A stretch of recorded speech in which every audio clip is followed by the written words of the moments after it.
Hi friends, welcome back to my channel. ఈరోజు మీకు ఈ సీరియల్లో ఏం జరిగిందో తెలుసుకోవాలి అనుకుంటున్నారా? అయితే వెంటనే మనం సీరియల్లోకి వెళ్ళిపోదాం. ఇక అవని అయితే మీనాక్షితో, అమ్మా ఎలా అయినా సరే నిన్ను బయటికి తీసుకొచ్చే బాధ్యత నాది, నువ్వే కంగారు పడకమ్మా అని అంటుంటే, ఇక మీనాక్షి, చూడమ్మా అవని, నేను ఇప్పటి వరకు పడని కష్టం అంటూ లేదు. భర్త కోసం, పిల్లల కోసం ఎంతో కష్టపడ్డాను. ఇది నాకు పెద్ద కష్టమేమీ కాదు. ఇంకా చెప్పాలి అంటే నాకు ఈ విధంగా రెస్ట్ దొరికిందేమో అంటూ ఇక మీనాక్షి మాట్లాడిన మాటలకి అవని, అమ్మా అలా మాట్లాడకమ్మా, ఎలా అయినా సరే నిన్ను బయటికి తీసుకొస్తాను అంటూ ఇక అవని అయితే బయటికి వచ్చి స్టేషన్ బయటే కూర్చుని బోరున ఏడుస్తుంది. ఇంకా అక్షయ్ అయితే అవనికి నచ్చ చెప్తూ ఉంటాడు. ఇంతలో అక్కడికి భరత్ అయితే వస్తాడు. భరత్ ఇంకా చాలా ఫాస్ట్ గా లోపలికి వెళ్లి మీనాక్షిని చూస్తాడు.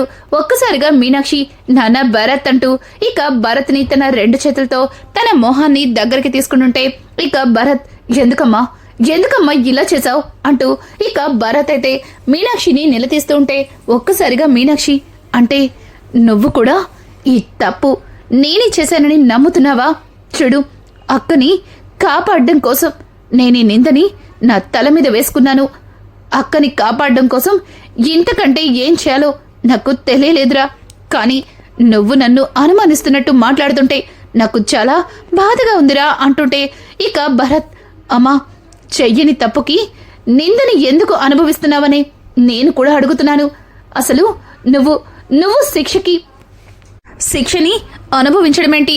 ఏ తప్పు చెయ్యని నువ్వెందుకు జైలుకొచ్చావు అంటూ ఇక భరత్ అయితే మీనాక్షితో మాట్లాడుతూ ఉంటే, మీనాక్షి, భరత్ అలా మాట్లాడకరా, అక్కని పోలీసులు అరెస్ట్ చేశారు.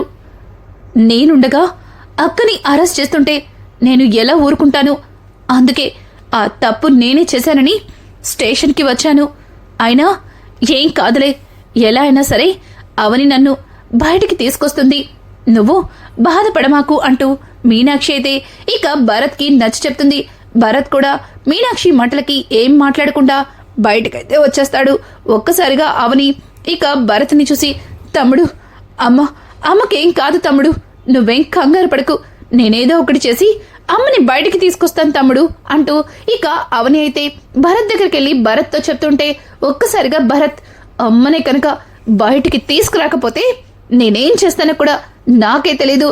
చూడు, నన్ను తమ్ముడు అంటూ అలో నాకు కోపాన్ని తెప్పించేటట్టుగా పిలువ మాకు అంటూ భరత్ మాట్లాడుతూ ఉంటే, ఒక్కసారిగా అక్కడే ఉన్న చక్రధర్, భరత్ ఏంటా మాటలు?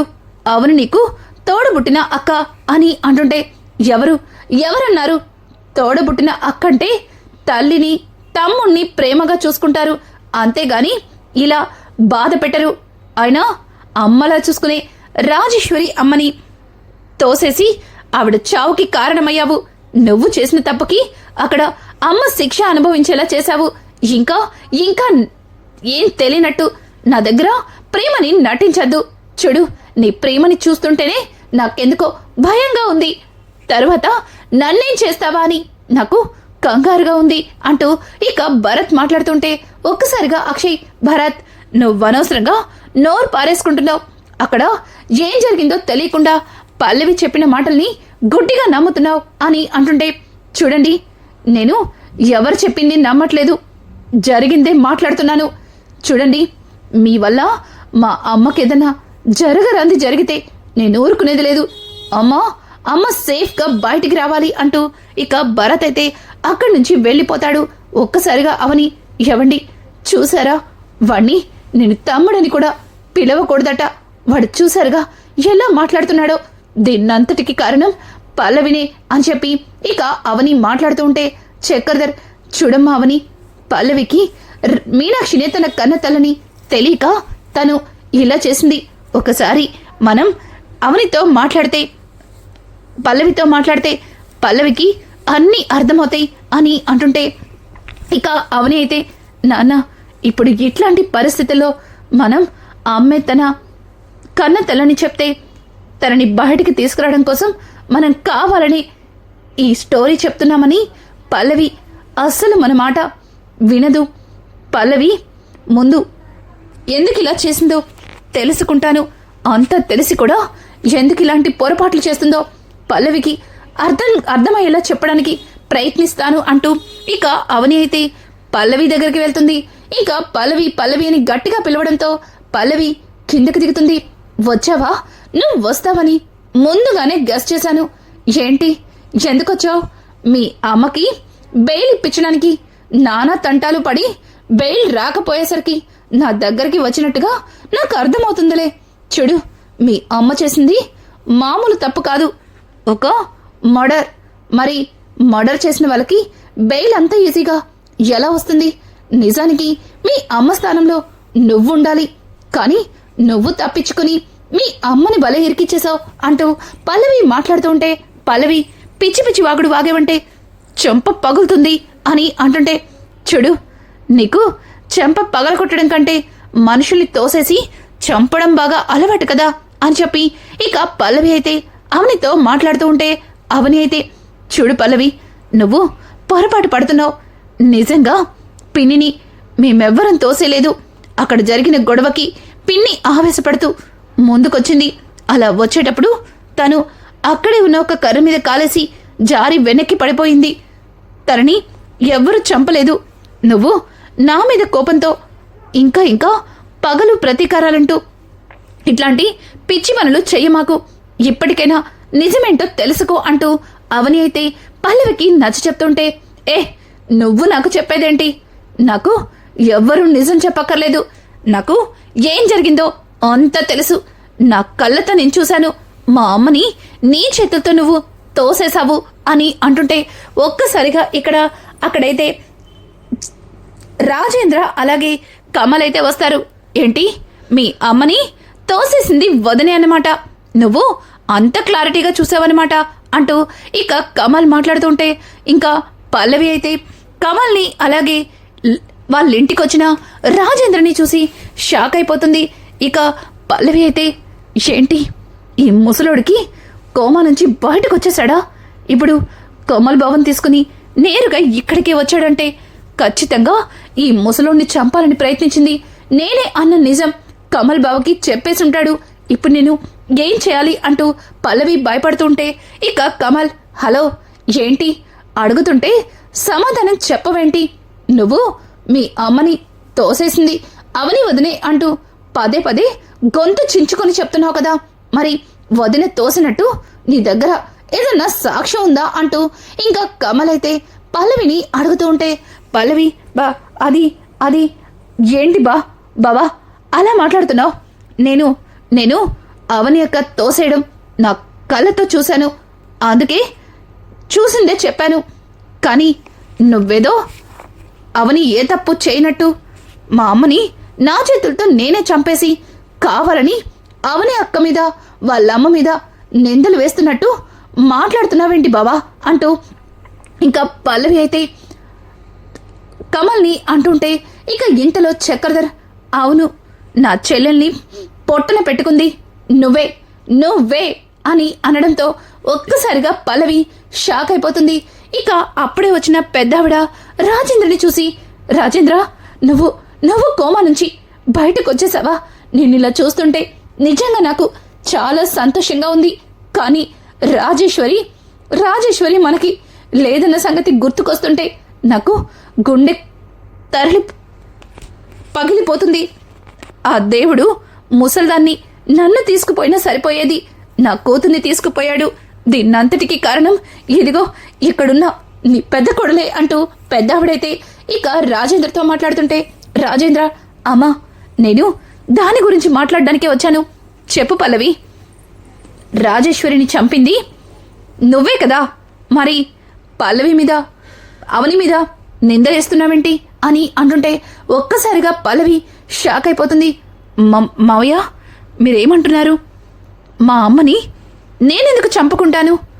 మీరు కోమాల నుంచి బయటకొచ్చారు కానీ మీ మెదడు సరిగా పని చేస్తున్నట్టు లేదు అంటూ పల్లవి మాట్లాడుతూ ఉంటే, పని చేస్తుంది మా నాన్నకి కదే, నీకు బ్రెయిన్ పనిచేయట్లేదు అంటూ కమలైతే ఇక పల్లవిని లాగొక్కటి పీకుతాడు.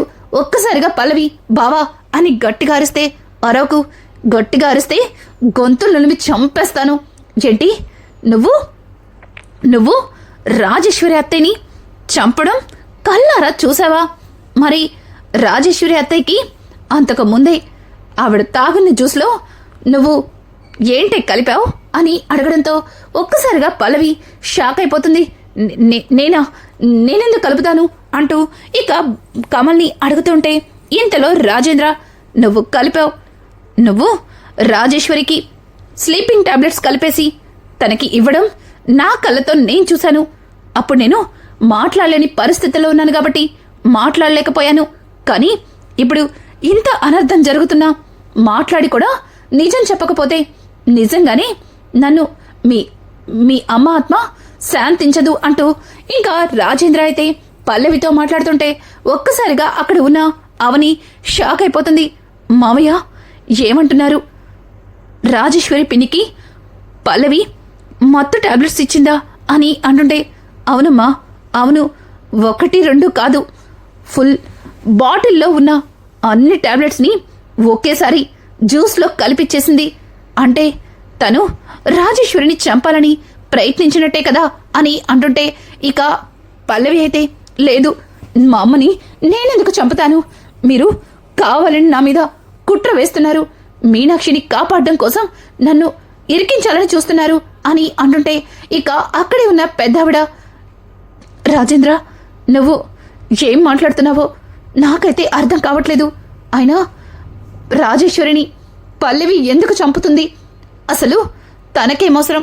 ఎక్కడైనా కన్న తల్లిని ఏ కూతురన్నా చంపాలనుకుంటుందా అని అంటుంటే ఇంకా అప్పుడే ఇంటికి వచ్చిన భరత్ అక్కడ జరుగుతున్న గొడవ మొత్తాన్ని చూసి గుమ్మం దగ్గరే ఆగిపోతాడు.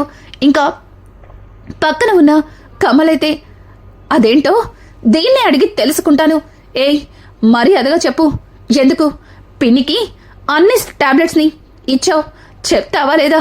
ఆ జ్యూస్ తాగిన మరుక్షణం పిన్ని మీనాక్షి అత్తయ్యతో గొడవ పడింది. ఆ సందర్భంలోనే అవని వదిన అక్కడికి వచ్చి ఆ గొడవని ఆపడానికి ప్రయత్నించింది. నిజానికి వదిన అత్తయ్యని దూరంగా నెట్టినప్పుడు అత్తయ్య పడిపోలేదు. నువ్విచ్చిన ఆ స్లీపింగ్ టాబ్లెట్స్ ఇచ్చిన జ్యూస్ తాగడం వల్లే పిన్ని స్పృహ కోల్పోయి వెనక్కి పడిపోయింది. చూడు, హాస్పిటల్ నుంచి మొత్తం అన్నీ తెలుసుకునే వచ్చాం. మర్యాదగా చెప్తావా లేకపోతే నా స్టైల్లో చెప్పించమంటావా అంటూ ఇక కమలైతే పల్లవికి మరొక చెంప దెబ్బ కొడతాడు. ఒక్కసారిగా పల్లవి, అవును అవును, నేనే చంపాను, మా అమ్మని నేనే చంపాను, ఏంటిప్పుడు అంటూ పల్లవి అయితే గట్టిగా అడుగుతుంటే ఒక్కసారిగా ఇక అవని అయితే, పల్లవి ఏం మాట్లాడుతున్నావు? పిన్నిని నువ్వు చంపడమేంటి అని అంటుంటే ఇక పక్కన ఉన్న పెద్దావిడ, ఏంటే, ఏం జరుగుతుందే ఇక్కడ? నీ కన్న తల్లిని నువ్వు చంపడమేంటే అని అంటుంటే, ఎవరికి కన్న తల్లి? నేను కూడా నిజంగానే ఆవిడ నా కన్న తల్లే అనుకున్నాను. కానీ ఆవిడేం చేసిందో తెలుసా? నేను తన కూతుర్ని కాదని తెలుసుకొని ఆ భరత్ గడికి ఆవిడ పేరున్న యావదస్తిని రాయడానికి లాయర్తో అగ్రిమెంట్ రెడీ చేపించింది. ఎన్ని రోజులు నేను తన కూతుర్ని కాకపోయినా కూతురులాగే ప్రేమించిన ప్రేమ నిన్న గుర్తుంచుకోవాలి కదా. అది కాకుండా నన్ను కూతురిగా భావించింది, కానీ తన ఆస్తిని మాత్రం నాకివ్వాలనుకోలేదు. పైగా నాకు చిల్లి గవ్వ కూడా లేకుండా అంతా తన వారసుడైన ఆ భరత్ గడి పేరు మీద రాస్తే నేను చూస్తూ ఎలా ఊరుకుంటాను అని అంటుంటే ఒక్కసారిగా పెద్దవిడ, ఒసే ఏం మాట్లాడుతున్నావే? నువ్వు రాజేశ్వరి కూతురివి కాదేంటే? ఎవరు చెప్పారే? నువ్వు రాజేశ్వరి కన్న కూతురివి. ఆ భరత్ గడు మీనాక్షి కొడుకు. నువ్వేదో పొరపాటు పడ్డావు. అనవసరంగా నువ్వు పడ్డ పొరపాటుకి నా కూతుర్ని పొట్టన పెట్టుకున్నావు అంటూ పెద్దావిడ మాట్లాడుతూ ఉంటే ఇక ఇంతలో పల్లవి అయితే, లేదు అమ్మమ్మ, నేను నిజానికి రాజేశ్వరి కూతుర్ని కాదు, మీనాక్షికి కూతుర్ని. ఈ నిజం తెలుసుకున్నా మరుక్షణం అక్కడికక్కడే చచ్చిపోవాలనిపించింది. అలాగే ఆ మీనాక్షిని కూడా చంపేయాలనిపించింది. ఈ నిజాన్ని మామ్ నుంచి తెలుసుకున్న మరుక్షణం ఈ నిజం మామ్తోనే చనిపోవాలి అని చెప్పి మామ్ని చంపేయాలి అనుకున్నాను. మామ్ చనిపోతే ఇక ఈ నిజం ఎవ్వరూ బయట పెట్టారు. మామే లేనప్పుడు ఇక ఈ నిజంతో పనేముందని ఎవరు ఎక్కడికి వాళ్ళు ఆగిపోతారనుకున్నాను. అందుకే రాజేశ్వరిని చంపేసి ఆస్తిని నా సొంతం చేసుకోవాలనుకున్నాను. కానీ ఎప్పటికైనా ఈ అవని వాళ్ళమ్మ వల్ల నాకు అన్ని ప్రాబ్లమ్స్ ఎదురవుతాయి. అందుకే వీళ్ళని ఒడ్డు తొలగించుకోవడం కోసం వీళ్ళ మీద కేసు పెట్టాను. భరత్ని నా గుప్పెట్లో పెట్టుకోవాలి అనుకున్నాను. కానీ ఇదిగో నీ కొడుకు అంతా చూసేశాడు. నేను ఆ రోజు డాబా మీద నుంచి తోసినప్పుడే నీ కొడుకు చచ్చుంటే ఈరోజు ఈ నిజాలేమీ బయటకొచ్చేవి కాదు అని చెప్పి ఇక పల్లవి అయితే అన్ని నిజాల్ని బయట పెడుతుంది. ఒక్కసారిగా పల్లవి చెప్పిన నిజం విని కమల్ కోపంతో తట్టుకోలేక పల్లవిని చిత్తకొడతాడు. ఇక రాజేంద్ర అయితే అమ్మ అవని విన్నావుగా, నిజమేంటో తెలుసుకున్నావుగా. మీ అమ్మ తన కన్న తల్లని తెలిసిన తర్వాత కూడా మీనాక్షిని పల్లవి చంపేయాలనుకుంటుంది. అట్లాంటి దాని గురించి ఇంకా నువ్వు ఎందుకు బాధపడుతున్నావు, ఎందుకు ఆలోచిస్తున్నావు? చూడు, ఇక ఇట్లాంటి వాళ్ళని ఊరికే వదిలిపెట్టకూడదు. ఇప్పుడే స్టేషన్కి వెళ్ళి జరిగిందంతా చెప్పేద్దాం. ఈ పల్లవికి శిక్ష పడేలా చేద్దాం అంటూ ఇక రాజేంద్ర అయితే అవనితో మాట్లాడుతూ ఉంటే, అవని నాన్న, పల్లవి ఆస్తి మీద వ్యామోహంతో తను ఏం చేస్తుందో కూడా తెలియకుండా తల్లిలా చూసుకున్న పిన్నిని చంపేసింది. ఇటువంటి మనిషి ఇలా ఒంటరిగా వదిలేస్తే తర్వాత తన వల్ల ఎవరికైనా ప్రమాదం కలగచ్చు. తనని ముందు మనం ఒక మంచి డాక్టర్ దగ్గరికి తీసుకెళ్తే మంచిది. తన మెంటల్ కండిషన్ కూడా అంతగా బాగున్నట్టుగా లేదు అంటూ ఇక అవని అయితే పల్లవి గురించి మాట్లాడుతూ ఉంటే అక్కడే ఉన్న భరత్ చాలా ఎమోషనల్గా లోపలికి వచ్చి అవని కాళ్ళ మీద పడతాడు. అక్క నన్ను క్షమించక్క, నీ గురించి తెలియక ఈ పల్లవి చెప్పిన మాటల్ని గుడ్డిగా నిజమని నమ్మి నిన్ను ఎన్నో మాటలన్నాను. అలాగే బావగారిని ఎంతగానో అవమానించాను. ఇక స్టేషన్ దగ్గర కూడా అమ్మతో ప్రేమగా మాట్లాడలేకపోయాను. కానీ నాకిప్పుడే అన్ని నిజాలు తెలిసాయి. ఈ పల్లవినే రాజేశ్వరి అమ్మని చంపేసింది. ఇప్పుడు అమ్మని కూడా చంపాలనుకుంటుంది. ఇట్లాంటి దానికి శిక్ష పడాలక్క. నువ్వింకా ఇలా మంచిగా ఆలోచించి తనని హాస్పిటల్కి తీసుకెళ్ళాలి.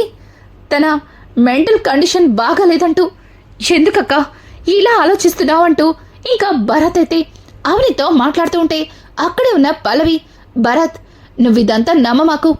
వీళ్ళు కావాలని నీ మనసు మార్చడం కోసం నువ్వు రావడం చూసి నీ ముందు ఇట్లా కావాలని క్రియేట్ చేశారు. నేను కూడా వీళ్ళకి బుద్ధి చెప్పాలనే అలా మాట్లాడాను. ఎక్కడైనా కన్న కూతురు కన్న తల్లిని చంపుకుంటుందా అంటూ పల్లవి అయితే చాలా పొగరుగా మాట్లాడుతుంది. ఇక అక్కడే ఉన్న పెద్దావిడ కూడా పల్లవిని కొడుతుంది. ఇంకా కమలైతే ఏయ్ నీలాంటిది అన్ని ఇంకా వదిన హాస్పిటల్కి తీసుకెళ్ళాలి, నీకు ట్రీట్మెంట్ ఇప్పించాలి, నీ మెంటల్ కండిషన్ బాగాలేదు అంటూ ఇంకా నీ గురించి మంచిగా ఆలోచిస్తుంది. అసలు నీలాంటి వాళ్ళు ఈ భూమి మీద ఉండడానికే వీల్లేదు. నిన్ను అంటూ ఇంకా కమలైతే పల్లవి గొంతు పట్టుకుని గట్టిగా నులిమేస్తూ ఉంటాడు. ఒక్కసారిగా రాజేంద్ర అలాగే అవని ఇద్దరు కూడా కమల్ని ఆపడానికి ప్రయత్నిస్తారు. ఇక కమల్ పల్లవి గొంతు గట్టిగా నులుముతుంటే పల్లవి బావా ఆగు బావా వదులు అని అనేలోపే ఇంతలో అక్కడికి పోలీసులైతే వస్తారు. ఇక పోలీసులు రావడంతోనే భరత్, సార్ రాజేశ్వరి అమ్మని చంపింది నిజానికి మా అక్క కాదు, అదిగోండి తనే రాజేశ్వరి అమ్మకి స్లీపింగ్ టాబ్లెట్స్ ఇచ్చి తనకి తానుగా పడిపోయేలా చేసింది. తను పడిపోవడం అలాగే బండరాయికి తన తల గుద్దుకోవడం ఇదంతా తనకి కలిసొచ్చింది. ఇదంతా తను కేవలం ఈ ఆస్తి కోసమే చేసింది. చూడక్క, ఈ ఆస్తి కావాలని చెప్తే నిజంగా నువ్వెక్కడ చెప్తే అక్కడే సంతకాలు పెట్టుండేవాణ్ణి. కానీ నువ్వు అలా కాకుండా ఆస్తి కోసం అమ్మని చంపేసి ఇలా మా అమ్మని అక్కని ఈ కేసులో ఇరికించి మరింత బాధ పెట్టాలనుకున్నా నీ క్యారెక్టర్ నాకు అస్సలు నచ్చలేదు అంటూ ఇక భరత్ అయితే అసహించుకుని, చూడక్క, నాకు రాజేశ్వరి అమ్మ అలాగే మా అమ్మ మీనాక్షి ఇద్దరూ సమానమే. ఎవరు నాకెక్కువ కాదు. మా అమ్మని కాకుండా రాజేశ్వరి అమ్మ కోసం, తన వెనుకున్న ఆస్తి కోసం ఇక్కడే ఉండిపోతానని నువ్వెందుకక్క అలా అనుకున్నావు? నీ వల్ల దేవత లాంటి రాజేశ్వరి అమ్మ చనిపోయింది. ఛీ, ఇంకా నీ మాటలు నమ్మి ఇక్కడ నేను ఎలా ఉండగలను అంటూ ఇక భరత్ అయితే పల్లవిని అసహించుకొని అక్కడి నుంచి అవనితో బయటకైతే వెళ్ళిపోతాడు. ఇంకా కమల్ అలాగే రాజేంద్ర ఇద్దరు కూడా పల్లవిని పోలీసులకి అప్పగిస్తాడు. రానున్న ఎపిసోడ్స్ మరింత ఇంట్రెస్టింగ్గా మారిపోతున్నాయి. ఈ వీడియో మీకు నచ్చినట్టయితే లైక్ చేసి సబ్స్క్రైబ్ చేసుకోవడం మాత్రం మర్చిపోకండి. Thanks for watching. Hi friends, welcome back.